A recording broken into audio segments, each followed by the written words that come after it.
ఆరోగ్యం కావాలి అంటే ఎవరైనా ఎవరిని ఉపాసన చెయ్యమని చెప్తారు అంటే సూర్యనారాయణమూర్తిని ఉపాసన చెయ్యండి అంటారు.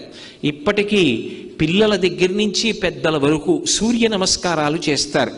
ఆ సూర్య నమస్కారాల్లో కేవలం 10 విధములైనటువంటి భంగిమలతో చేసే నమస్కారాలు ఉన్నాయి. అవి తేలికగా చెయ్యడానికి వీలుగా ఉంటాయి. ఆ సూర్య నమస్కారం చెయ్యడం కేవలము శరీరమునకు ఆరోగ్యం ఇవ్వడానికి ఒక్కదానికే కాదు, ఆ సమయంలో సూర్య బింబాన్ని ఉపాసన చేస్తారు మనసుతో.